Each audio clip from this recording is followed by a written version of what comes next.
What's up, guys? All right, welcome to today's video. It's actually tonight. It's like 10:30 right now, but we're about to get started on pulling this thing apart finally. And I'm excited. It'll be cool. I've never done this before, so we got some experts here to help. Our homie Doug, I kind of mentioned him in the last video. He's actually visiting from Washington, but quiet on set, please. My bad, bro. I'm not used to this vlog.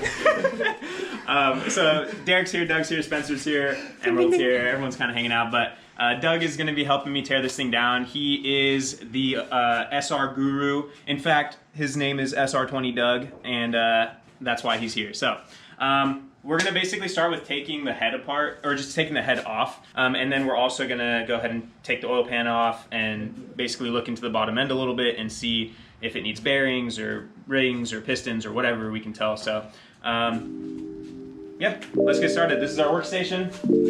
Hopefully this is good enough. And we'll start just hitting this thing with some power tools and seeing if we can strip it down.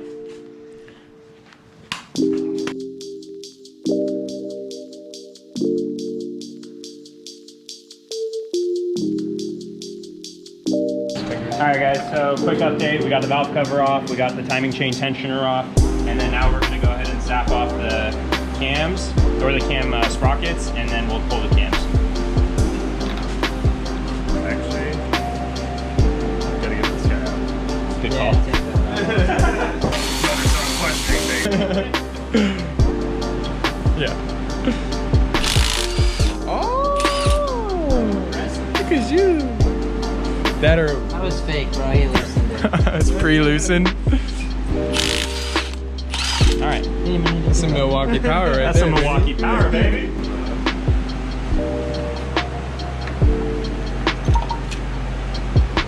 All right, so we got the gears out, and then now we're gonna go ahead and start undoing the cam caps. So these have to be done in a specific order because there's a lot of tension on the cam, and if you take these off in not the right order and not release pressure evenly, you can risk cracking a cam. So I think the order is basically work from the outside in for undoing it, because when you put them in, you do it from the inside out.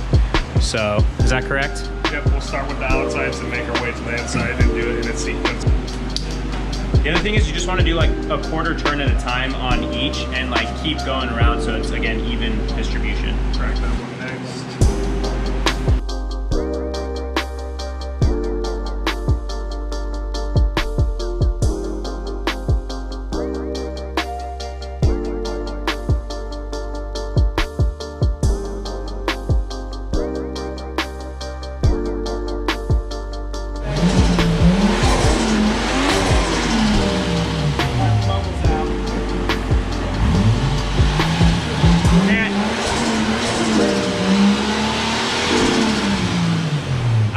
Tell you to come over and show off the JZ while I'm rebuilding my piece of shit.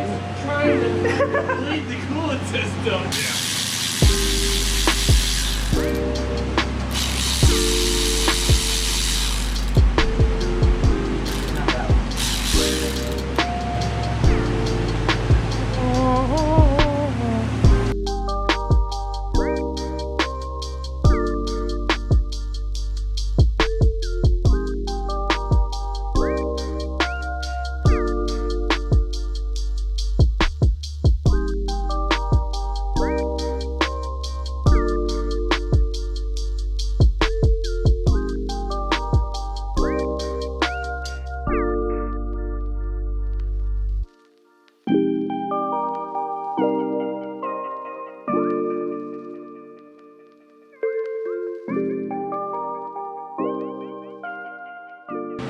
So we got both of the cams out, and I got it all laid over there. I'll show you guys. And then next, we took the rockers off too. So next is basically, I guess I could take the head off and just give it to the machine shop just like this, right? Without removing anything else.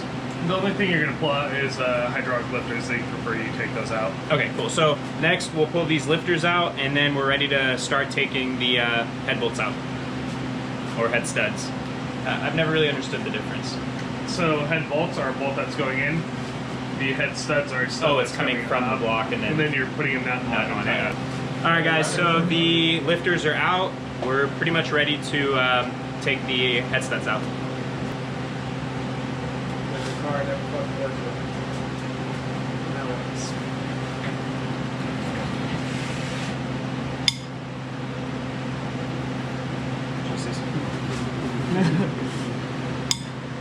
Oh god.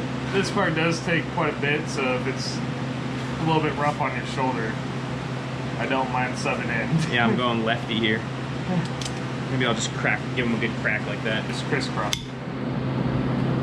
Okay, good. We'll just crack them loose. We're off to a roaring start.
All right, guys, we're ready to pull the head. So I'm gonna hold the chain up. I can't vlog. Not be around. Yeah. Can you see if it's still in the frame? Yeah. Woo! You toasted, brother. Nothing's even wrong.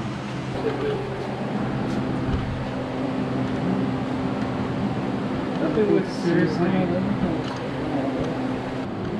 All right. First look, guys. Get this head gasket off. Is that normal? It's got just a lot more play than the rest of them. That would be. Yeah. Oh, yeah. Because normally forged internals do expand, but This one does it too. they do it, but it seems like this one's got. That one, this one does it just the same. Oh, this one has a good amount too, though. Oh, your spark tip's good? Yeah, just all ridge.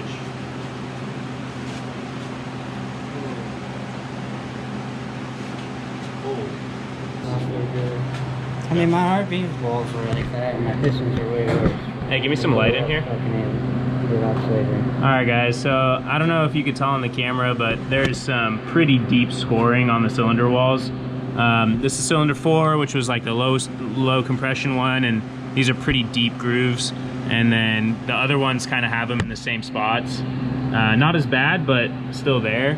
And then the other thing we noticed that is not good is how much play is in the piston, left and right. So either they were not the right size piston for the bore, or what, not the right size ring? Or? Yeah, I think they didn't size the pistons correctly. All right, guys. Well, after looking at this for a while and kind of just discussing what we found, I hate to say it, but I think this thing's fucked. So we found basically a lot of scoring in all the cylinder walls. Cylinder 4 is the worst. Cylinder 3 is pretty bad up, along here. It does go down pretty far though. Cylinder 2, same thing. Same with cylinder 1. And the thing that really stands out is that the pistons have quite a bit of play in them, and they shouldn't. Cylinder 4 also has a little bit of detonation. Yeah, so if you guys look at the top of the piston, I don't know if it'll focus, but these little marks right here, these score marks, like that shouldn't be there. So basically, okay, so where we're stuck at right now is that from the part numbers that I found on the bottoms of these pistons when I had taken the oil pan off, they showed to be 87 millimeter forged pistons, and the stock bore is 86 mil. So we were thinking that this was bored over to 87 mil. And the problem with that is because it's so scored up, usually you wouldn't want to, Doug said usually you wouldn't want to bore these any bigger than 87 mil. And, that would also mean probably having to upsize pistons. It's probably a cheaper option to go with another block and try and fix it. But the problem is looking at the cylinder walls, they're very smooth. It looks like someone has maybe never bored them out or did any cross hatching, doing a honing or anything when it was built last time. So kind of just need to actually get everything precisely measured out and see what probably the easiest, cheapest route would be to go. Yeah, so we basically tried to measure the pistons with just a tape measure, which, like Doug said, is probably the worst way to measure something like this. But just from looking at it like that, it measured out to be about 86 millimeters. So we're kind of like thinking maybe this was never bored out, maybe it wasn't built properly when they put these pistons in and whatnot. So there's a lot of unknown, and I guess I'll know more if I can get the exact measurements of the cylinders and the pistons and stuff. I guess the good news is that the top end looks to be relatively okay. There's a little bit of scoring on the cams. Not too bad. It might be fixable, hopefully. And then this thing would just need to get decked and just pressure tested just for good measure. But so hopefully this is good. But that means, yeah, I have to find a new bottom end, potentially. Unless this is not bored out, then we could potentially get it bored out to 87. I think I'm going to end for the night, and it's getting pretty late. It's like 1 o'clock. So I'm going to kind of bag everything up and get it, I don't know. What am I saying? It's the depression speaking. Yeah, it is. Hope you guys enjoyed the video watching the teardown. I guess I didn't show you guys the workbench, but this is kind of how I organized everything. Thinking of the front of the engine being over here and then going back this way. Everything's in order of how we took it out and whatnot. So it should be pretty straightforward to put it back in. Oh yeah, on the topic of bad news about this thing, the turbo's also shot. There's a ton of shaft play, and I'm gonna have to figure out a new turbo setup too. So like this video, give it a thumbs up, leave a comment, subscribe, help me build a new engine. All right, peace.